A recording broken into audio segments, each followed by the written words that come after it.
All right, so welcome to this episode of Process the Process. I'm here with a marriage and family expert, Oh boy. Danny May. Danny May, and Danny is the Director of Marriage and Family Life at the Diocese of Owensboro. He's a husband, a dad. He's snowed in today, and everybody's Yeah. doing stuff. And he's an author. So that's a pretty cool list of things. Yeah, thanks. Keeps me busy. It's fun though. I like it. Everything I do, I love. So it's great. That is awesome. Yeah. And are you guys snowed in today? It's more ice than snow. I mean, there's a dusting of snow on the ground, but yeah. So for those of you who don't know, the listeners and viewers who don't know, Father Josh and I are in the Diocese of Owensboro, and that's Western Kentucky. So in the state of Kentucky, there's 4 dioceses under the Archdiocese of Louisville. So the Diocese of Louisville is the big one, and then the Diocese of Lexington. Then you have the Diocese of Covington, which is Eastern Kentucky, and we're in Western Kentucky, the Diocese of Owensboro. That covers all of Western Kentucky, which is 32 counties, 78 parishes. I'm actually in the city of Owensboro, which is right on the Ohio River. And a lot of times that's kind of the snow line. It seems like weather just follows the river for some reason. So anyway, that's where we're at. That's awesome. That's awesome. And you have a lot of interesting things that you're involved in, especially in writing. Do you have any writing projects that you're working on at the moment? Yeah, just on the side, in my spare time, if I ever have days off, they kind of become writing days for me. It's just something that I've always enjoyed. So over COVID, I ghost wrote 2 books, and then I'm starting another one. So yeah, I've done a handful of books. It's a lot of fun. That's awesome. Ghost writing though, like I'm not like I'm not a fiction guy. I'm not creating these big novels. I'm helping other people tell their stories, which is really what I enjoy doing. So it's cool. That's great. That's great. So it's great to have you with us today. One of the themes that we're looking at is improving and developing processes that people use, especially in organizations, right? And figuring out some of the reasons behind, what are some of the obstacles, and then kind of talking about implementing things, which I think can help every organization to improve their process. And there's a lot of tools around processes in general, and the kind of processes that we're focusing on here is processes that involve people. Like often they would involve requirements or people stepping through things. And those kinds of processes come with their own kind of quirks and challenges. And so can you tell, are there a number of what are some processes that you're involved in yourself that are like people processes? Yeah, with your roles? Quite a few. So in my role as Director of Marriage and Family Life is marriage preparation, also marriage enrichment. We also do some other things like we offer counseling and support, for miscarriage and fertility, those kinds of things. We also have a list of counselors through Catholic Charities that we can refer people to if they need marriage counseling or personal counseling, individual counseling, whatever.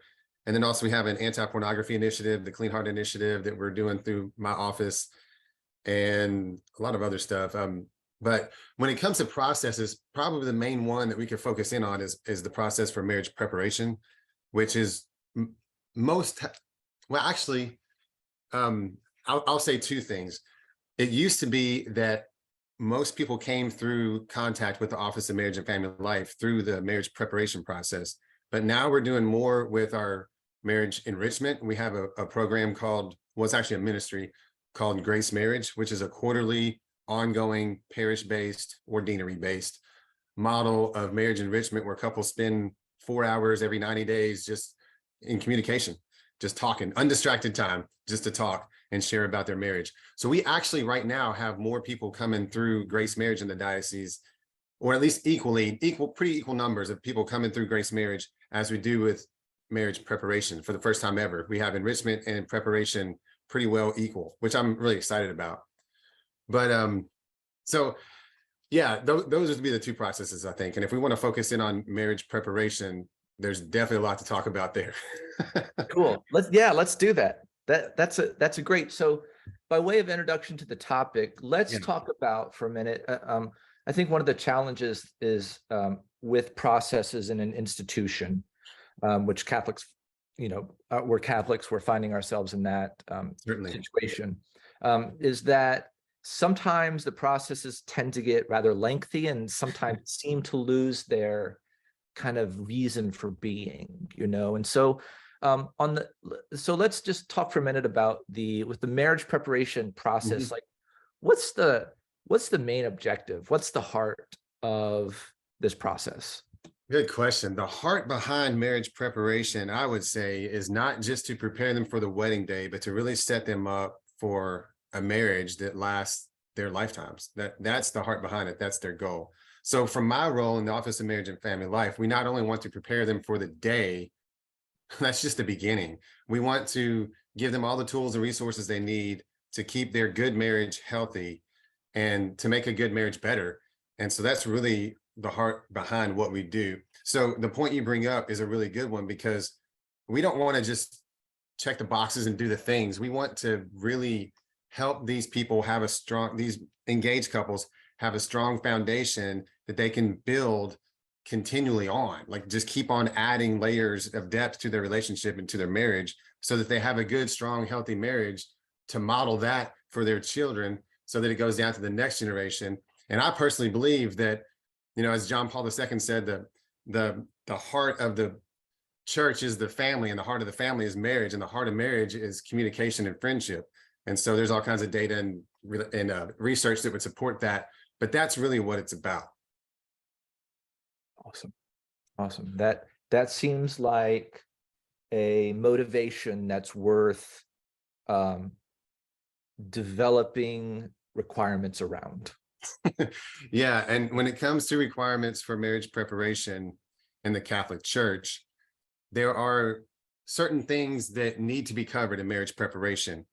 So part of the process, this is like, as far as content, that part of the process, the United States Conference of Catholic Bishops requires that 5 topics be covered in every marriage preparation program out there. And there's a ton of different programs that have already been written and developed and everything. But those 5 things are the understanding of the sacrament of matrimony, what it means as a Catholic to be married in the Catholic Church and what that sacrament means. So there's that.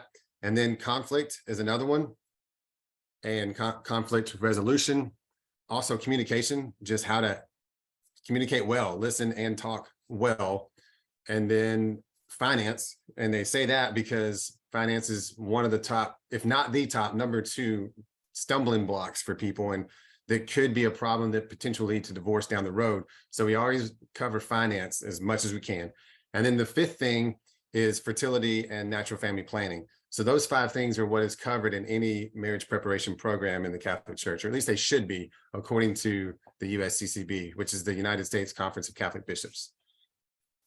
Cool. So, Very cool. So then our thing is, well, how do we develop a process that does that? Right? Yeah. Exactly. So in a moment, we're going to kind of change over and actually try to sketch out a process. And I know the diocese has a process, Right. but what I think we might find by sketching again today is we might find some ways to help streamline, maybe not to remove, but to make more smooth or efficient, let's say, or understandable, intelligible for people that are deploying the process or people that are trying to go through the process. Yeah.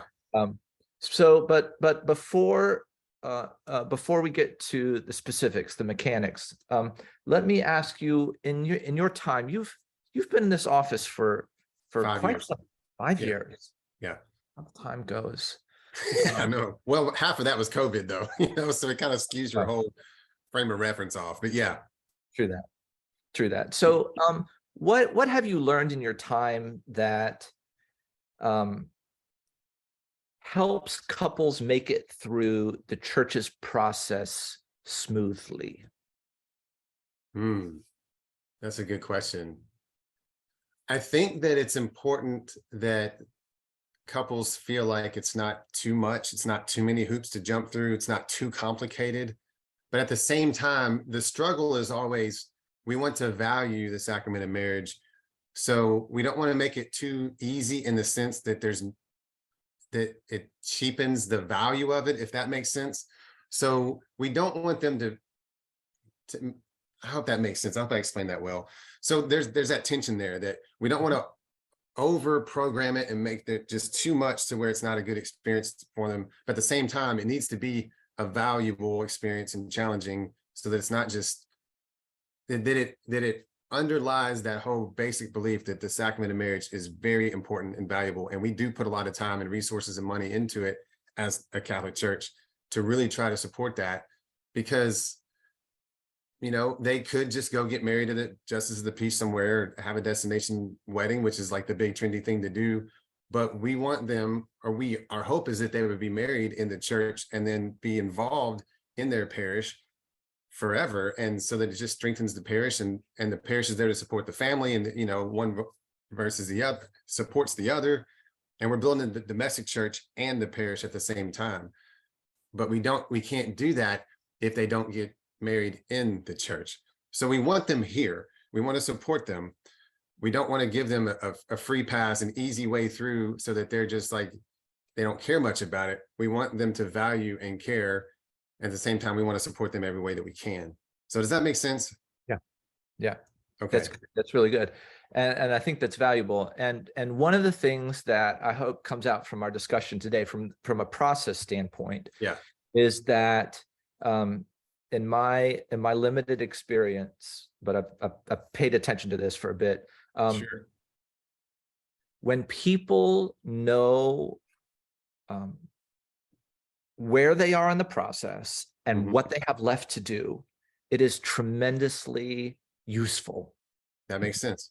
And so, for example, when somebody's running a marathon and it's long and it's difficult, when you know that you're 10 steps and 10 yards and 1 mile and 5 miles closer, that is really satisfying. But when you're in a maze and you don't know how much you have left, that's very frustrating to people. So analogy, yeah. So I think that today, hopefully, we'll look at, by our conversation, making it clear. Yeah. So any other key learnings from the smooth flow? Well, as I have more conversations with more priests in our diocese and conversation with other family life directors in other dioceses, we're all kind of in the same boat, but we're also trying to figure out the best way to handle the process of marriage preparation. And it's a little bit of a moving target a little bit, in a good way, I think, personally, when you consider what Pope Francis keeps talking about. Pope Francis keeps mentioning over and over again this catechumenal model for the sacrament of marriage. So he's encouraging us to make the sacrament of marriage aligned more with the RCIA process, where there's the inquiry and the learning, and then you have the preparation for the sacrament. And then after the sacrament in RCIA, you have the living the mystery of the sacrament, the mystagogy, the going forth. So what Pope Francis is saying is that marriage should line up with that as well, so that we're preparing them for the day of the sacrament, but that's just the beginning. And then the mystagogy in marriage would be the rest of your marriage, and it should be supported. And he just said at the World Meeting of Families back in June or July, he released this document, Pastoral Pathways. I forget the exact title of the wording of it, but basically Pastoral Pathways for the Catechumenal Model. And in there, he said that even that first 3 to 5 years of a marriage should still be considered preparation, not as part of the process, but support. Like that we should really be supporting them more those first 3 to 5 years of marriage, as much as we have for them in the marriage prep part.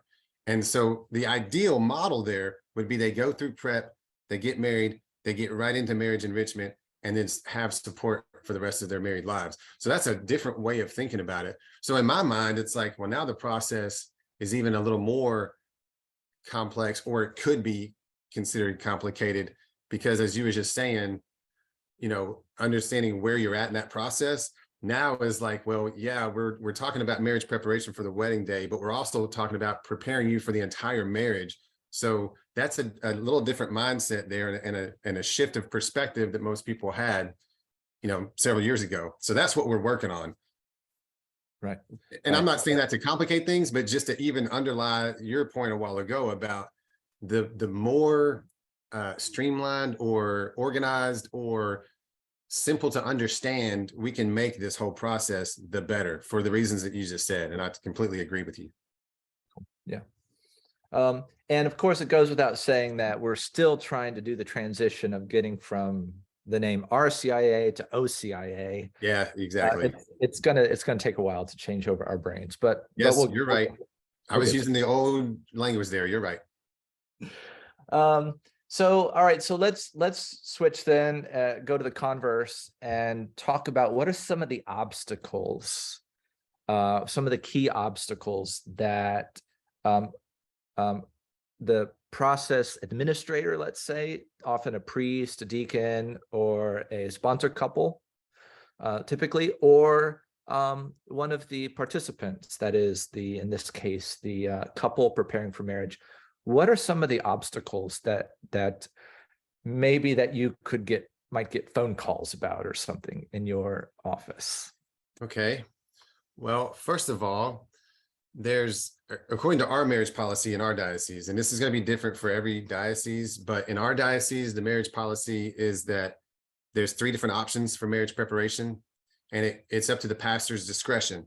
So the pastor and the couple can decide which of the 3 processes we'll say we use, or at least 3 components we use for marriage preparation. And the 3 choices are either the 1-day Saturday pre-Cana program that's, well, a 1-day pre-Cana, or there's the second is an overnight retreat, which is engaged encounter, which has been going on in our diocese for decades. And then the third is the sponsor couple program at the parish level, where the engaged couple would meet with a sponsor couple from the parish that's been trained and selected for about 5 or 6 meetings. So I'm not saying that's a difficulty in a bad, well, it's good to have options, and I think you want to have options, because part of this whole thing is you want to meet couples where they're at, and you want to do what's best for the couple. That's the pastoral part of it. But that just means that there's different options. That also means that some priests have preferences for one over the other, where some priests just will really honestly meet with the couple and decide what they think is best. Other priests just have this is their thing, and they do it and they send everybody there. So what I'm saying is, a couple could go to one parish and have one experience, but they could go to another parish and have a completely different experience, depending on the pastor's preference. So I'm not saying that's good or bad. That's what it is. That's what we're dealing with. Another thing is, when it comes to pre-Cana, which is really what's run from my office. So by pre-Cana, you mean a retreat type format? Yeah. Okay, so I have to clarify here. Describe it. This is going to get back to the process, but I have to Okay. clarify here that before COVID, pre-Cana was in person on a Saturday, 8 to 4 o'clock, and we were fire hosing them with all the information we could on one day, and just covering all those 5 things I said a while ago: marriage as a sacrament, conflict, communication, finance, natural family planning, and NFP. All 5 of those things in one day, fire hosing them. Then COVID happened, and we found an online pre-Cana course that was set up as an online course. That's what we're using currently still for pre-Cana. And it's been going well. We get a lot of good feedback from that. But what we're trying to do right now in our diocese, at least in 2023, is add a few in-person half-day retreats for those pre-Cana couples, so that it becomes a hybrid where there's a component that's online, but there's also the in-person component. Because I feel like with the online, that is convenient, meeting couples where they're at and that kind of thing. They can start anytime they want to. They're not waiting for this pre-Cana to roll back around on the calendar like they used to, but it's all online. They're missing the human component of that. So I want to add in another human component, in-person component. We're going to try that this year. So that's a long answer to get back to your question about complications or things that couples can get distracted or overwhelmed by. And it's just that now we have this whole technology piece that if there's an issue with the online course, that becomes a thing, but we can usually always resolve it. But anyway, that's my point, is that there's different options. There's pros and cons to each of them. and we're running a bunch of couples through those. Well, I say a lot, I'm guessing off the top of my head, we have between 75 and 100 couples getting married in the diocese every year. That's nothing compared to larger dioceses, but that's just what we have and where we're at. And that's what we're talking about today. Cool. All right. Well, in that case, let's move to the sketch. Okay. You good for that? I'm gonna share my screen. All right. And I'm gonna pop into this application that I've been building called Check Track. If people want more information, they can find out about it at checktrack.io. And so we're going to work today on sketching out the marriage, if I have this right, preparation diocese.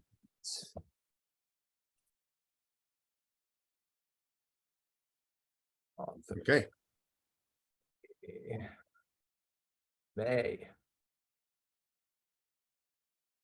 And we'll put that in the church space. Yeah. All right. So maybe, just maybe, we will pin down some of the thoughts that you've been thinking. And Okay. I would encourage you here to go for your more idealized version of, okay. of what it is. So let's talk about the beginning. What are the early things that need to happen? Okay, so for any engaged couple to be married in the Catholic Church in the diocese, they're going to reach out to their pastor and have an initial conversation with the pastor or the church itself. So in our diocese, it's usually about a 6-month process from beginning to the wedding day. We recommend, or we expect there to be at least 6 months between that initial reaching out. So it's interesting because a lot of brides and, well, bride-to-bes and groom-to-bes are booking their weddings, a year out, but 6 months is the minimum. Yeah, you're right. 6-month minimum. There you go. That's right. So the first thing is conversation with the pastor to have that first, just kind of start the process there. Cool. All right.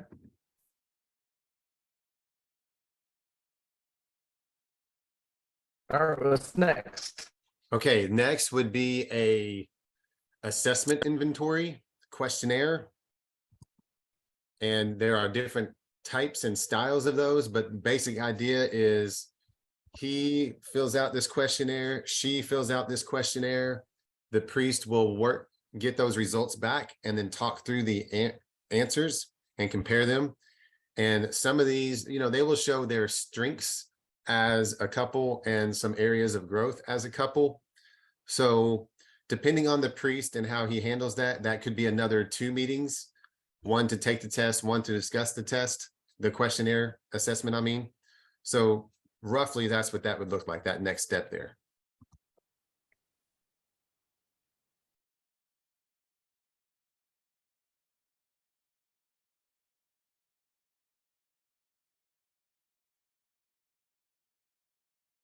Okay, so is this like do people get a grade on this? It's not really grade, it's just results. And then it's just discussion points from there. So the 2 tools we primarily use for that, one is called Focus, F-O-C-C-U-S, and the other is Prepare and Enrich. And again, those are just, it's up to the pastor's discretion, which one they prefer, one or the other. There may be a few others, but those are the 2 primary ones that I hear about the most from pastors in our diocese.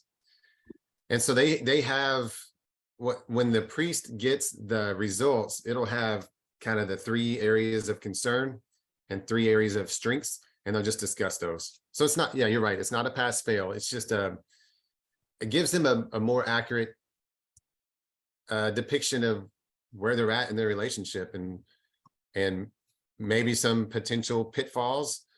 So it's just good for you got it. Self-reflection. That's a good way to say that. Something like that. Yeah. Reflection and growth. That's great. I know enough to be dangerous in this and have some right, yeah. And so I do know that it can be frightening, this part of the step. because couples can sometimes worry that, oh my gosh, I'm going to get a grade. Oh my gosh, I better fill this out. I better get all Yeah. the answers. And you're right. That's a good point. And it's not really even if you're compatible. It's not to determine if you're compatible or not. It's really just it's just taking a step back and looking at your relationship, and it'll go into some family of origin stuff, your upbringing, and it'll also go into some communication style and some personality style, and just where those things can complement each other and where they could be potential, roadblocks down the road. So it's all good conversation. And to be honest, it might depend on the personality of the priest or the deacon that's doing this process with them too, as far as the conversation and how that goes. But anyway, that's the basics of it right there. That would be this next step 2. Cool.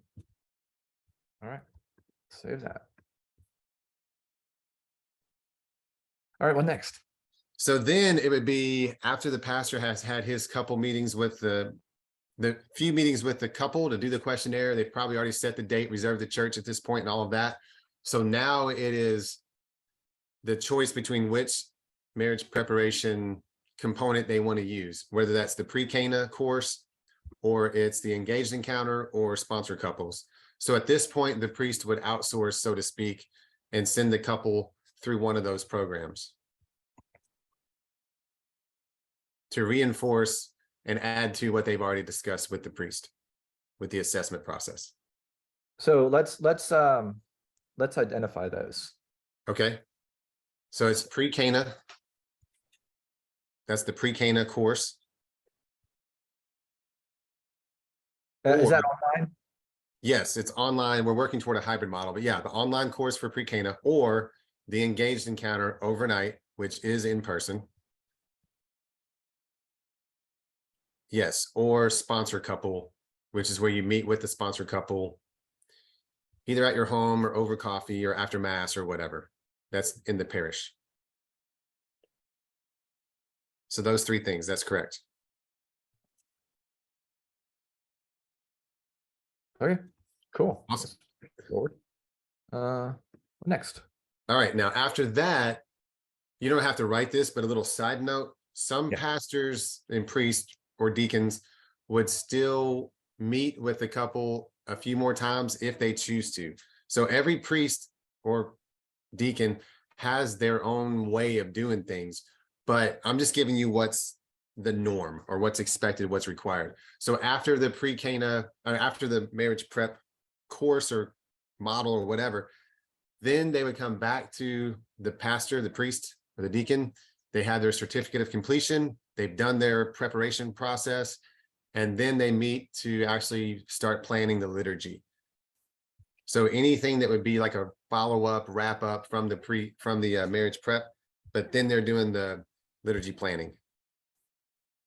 Cool. And that's where they pick out the readings. They're just planning that wedding mass.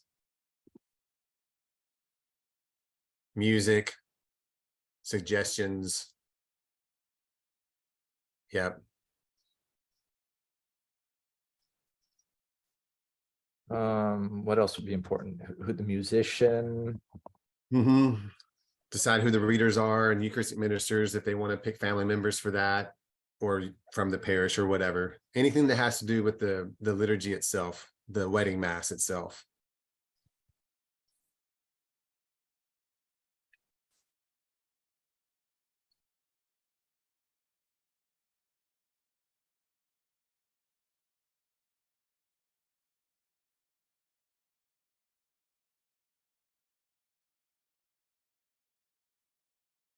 We put let's put one more. You already said it, I didn't write it down.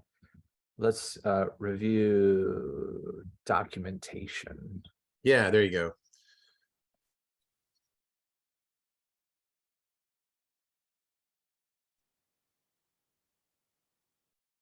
Probably Josh, you would know this more than I do because I'm not involved in this exact step right here, but the wedding license at some point, that's very important. And I'm not sure if that would be at this meeting. Let's put on here review what is needed. Yeah, exactly. That's kind of your final glance at the checklist, just to make sure you've got all the bases covered, including the marriage license. Yeah, that's right. And I probably would recommend that we break that out and make that another. Okay. Yeah, because this could be one meeting, could be two meetings. Again, it depends on the pastor and his own style. One of the things that I like about our conversation here is that a lot of times when we think about a concept of a process, we think about it as extremely defined and rigid. And they can be, but the process of working on here is actually quite flexible, it seems. And from the practitioners of these checklists and requirements, I look at that as a positive thing. Well, good, because this is what it is. And, you know, like I said in the beginning, I think well, I guess the thing that's always in the back of my mind is it's important to meet couples where they're at and accompany them through the process. And I think the flexibility in the sense that you can almost customize their experience going through the marriage preparation process is probably a good thing in the long run, in the big picture, but it's not always cut and dry, and this is not a cookie cutter process when it comes to marriage preparation. And I guess that's the point we're getting at here. Right. But it's at least, I think, for people moving forward through this process, because we're trying to like smooth and reduce obstacles. Yes. That couples can know that, you know, if they have made an attempt at one of these steps, and then they can feel confident that the step is done. You know what I mean? Yes. It's different from just like checking it off and just like, yes, you know, basically see, the lying whole about time, it or presuming. yes, that's a really good point, Father Josh, because the whole time we're having this conversation, I'm saying all this from my own perspective. But when you think about, well, once we get through with this kind of the sketch here, but if you think about it from a couple's perspective, what you're saying is exactly right, that they can see the roadmap and they'll know exactly where they're at and where they have to go. That is awesome. And the clearer we can be with that, the better. And the other thing too, the other perspective I think about is, let's say you have a new pastor. He's either newly ordained or we got him in from another diocese, another country even. That happens a lot. We have a lot of international priests. So for a new priest to come to my office and say, how do you do marriage preparation here? Then I I have to have this whole entire conversation with them. And it's like, well, it kind of depends. It could be this, it could be that. It's up to you. It's up to them. You know, there's a lot of variables into this, but to have this roadmap and this sort of a checklist is amazing, because now we have something for them to look at and it's way more succinct. And that's a very good thing. Yeah. And so for you, it's really useful. It can be really useful in terms of your practitioners and your participants. Yes. And they're kind of at different levels. Yes. And I think that's pretty exciting. Yes, because what we have now is a marriage policy that I don't know how many pages that is, but it's not exactly a snapshot, a visual, a roadmap like what we're sketching out here. So this is very useful. Okay, cool.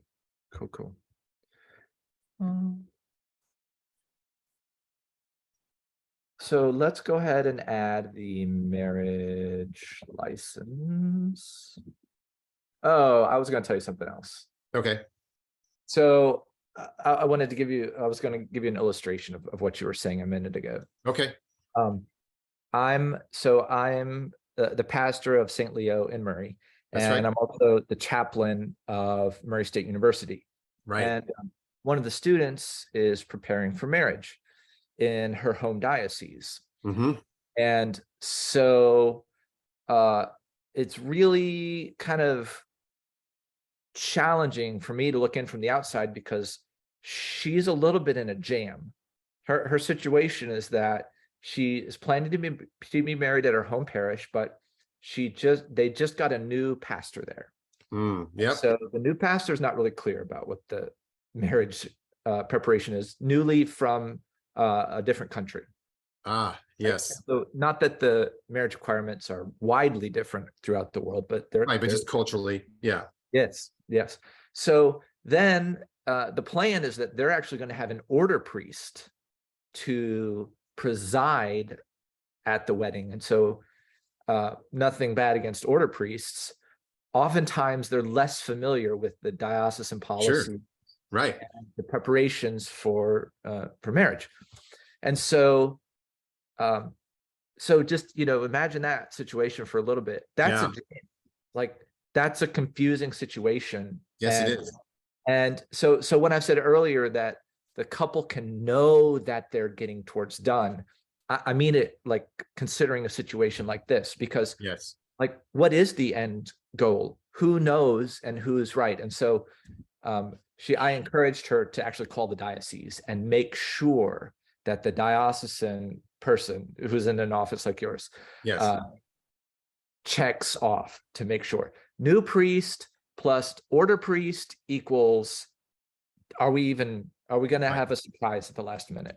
Yep, exactly. And I do get those phone calls from time to time, so I know exactly what you're saying. Yeah. So I think this is so valuable to process this process. Process the process. I love it. So in the state of Kentucky, you have to do less than 30 days.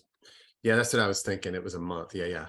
So I can't remember if you can actually get it on day 30 or not, but if you just said less than 30 days, that would be accurate. Okay. And if the marriage is on the weekend, let's see, where do you get this? You get the courthouse. It's the county courthouse, right? Mm-hmm. And this is another thing I think that we can just be helpful to people, Yeah, right. Tell them where to go. It's not just a mystery thing somewhere in the government. Yeah, and maybe county courthouse is implied, but right. Like I live in Owensboro. It's the city of Owensboro, but we still get our marriage license from the Davis County courthouse, which is in the middle of town. But anyway, it's just interesting. And when Kelly and I got married, we got married in October 13th, after 9/11, September 11th that year. So flying was a major thing. We had to have all this, our license, our marriage license. She had a different last name, as of that day. And so now her license says one thing, but her flight ticket says another thing. And we're flying a month after 9/11. And anyway, it was interesting. Wow. That sounds very challenging. But you made it. You made it through. We made it. Yeah. Great. Still going strong. That is great. Yeah. Let's see. What's another helpful tip? Should be presented to the minister. Oh, if you're getting married. Yeah, you mentioned the weekend. Yeah, which most people would. I would say almost all. I can't think of, in 5 years, I can't think of a couple that didn't get married on a weekend that I know of.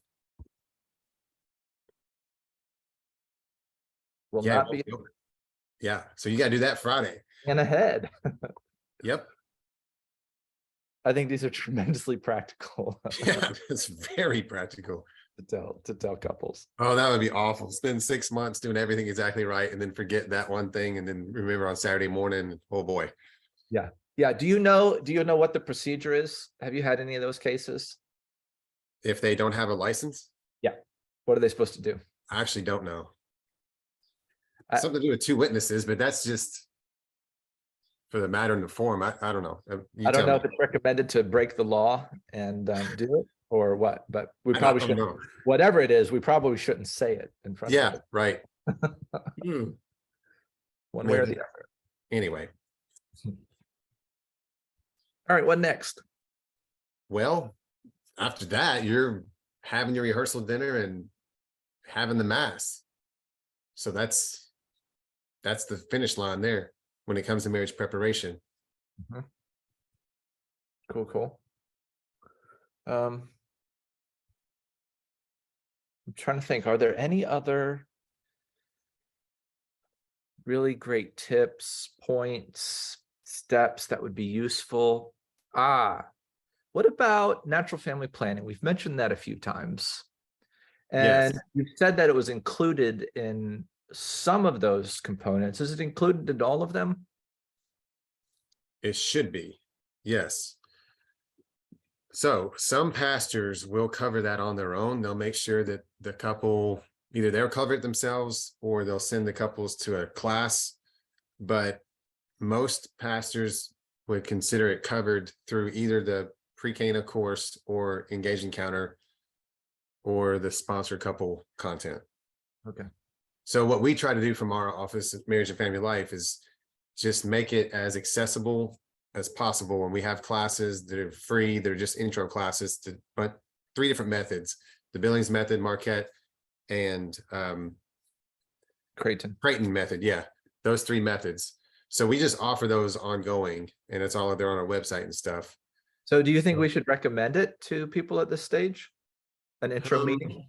What's See your that, to be honest, that is handled differently by every priest. So it's built into the content for the marriage prep, whichever those 3 components they choose.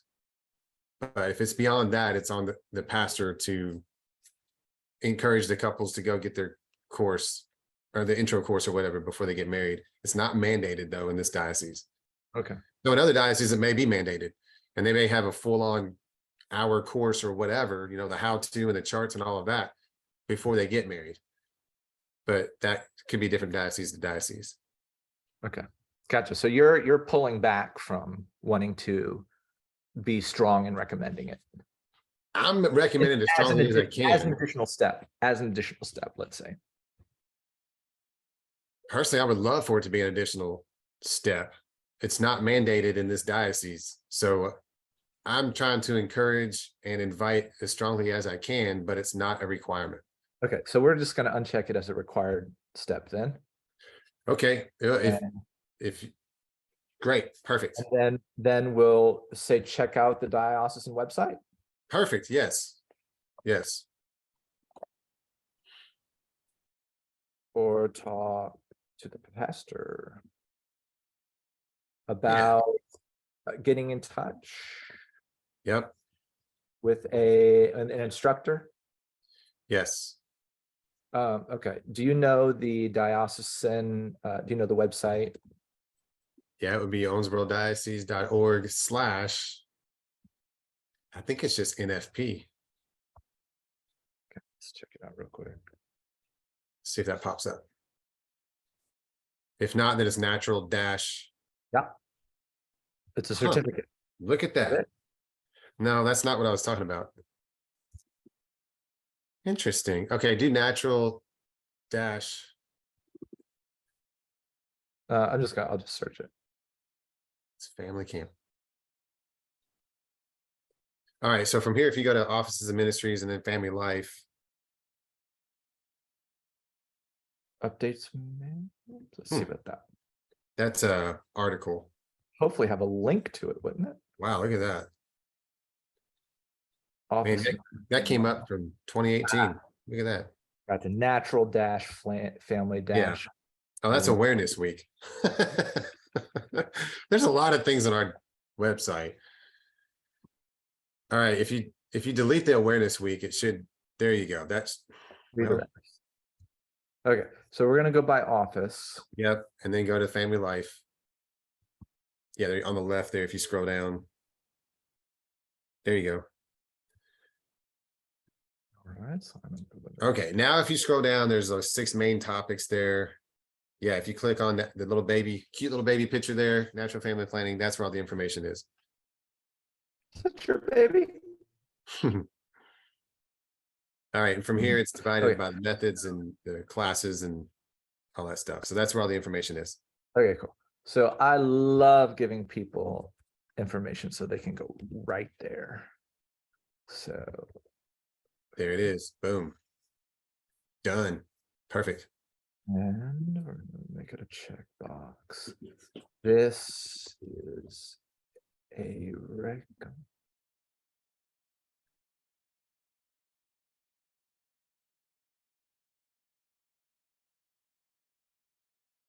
Cool. All right.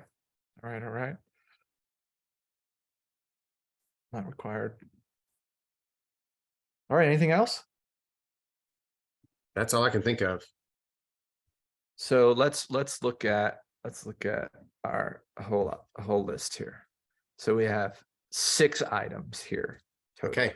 I'm going to move NFP course up like in the middle. Yeah, that's right. That's better. And I'm going to move. Yeah. I think that's good. So these are the core. So if somebody did these things, they would be 100%. You guarantee it. I think so. Yeah. Yeah. Now, there might be some specific things based on parish requirements about securing dates and those sorts of things. And there's definitely some order things. We really want people to talk to their pastor first before they start unlocking all of these different. Yeah. Yep, for sure. But I think that for this, the concerns of this checklist, as far as I'm concerned, is that they don't need to be checking things off until they've come to, now they're moving forward in preparation. Yes, correct. You know what I'm saying? Yes. So it's like they've passed that threshold of now they're getting ready. The prereqs, this is not about prerequisites. This is once the prerequisites are met. Yes. Okay. Cool. So any final hopes, let's say, that you have for the participants, the brides and grooms in the Diocese of Owensboro, that this? Well, my hope would be that they have a great experience with this and they find it very valuable, and that they are at least open to doing some continuing marriage enrichment, which they'll hear about from me, from our office later. But so maybe that should be I don't know about another step, but I would like for them to at least be aware of what marriage enrichment opportunities and options are out there. But that usually comes later on. We just give them that information later on. Yeah, that's cool. Well, maybe we can get together another day and we can talk about that. We can sketch out that process. That'd be great. Awesome. Well, listen, Danny, is it okay for people to get in touch with you? Well, yeah, sure. What's your? My direct line is 270-852-8336. That will ring right there at my office. But my name is, and just like Father Josh's, it's first name, last name @pastoral.org. So Danny, DANNY .MAY @pastoral.org. So you can reach me that way, or just Google me, Diocese of Owensboro, Danny May. You'll find me. Awesome. Yep. And also just want to let people know that we're releasing this checklist, which will be available for people for free. It'll be available in the community checklist section on checktrack.io. And so people can import the checklist to their account and invite a bride and groom right away and get them cool. Checking things off. We want to streamline things, make it so people can have a great experience in the church. Right. And in their preparation. Awesome. All right, Danny May. Well, thanks for joining us today. My pleasure. Thank you, Father Josh. Always good talking to you. Great. Talk to you soon. All right.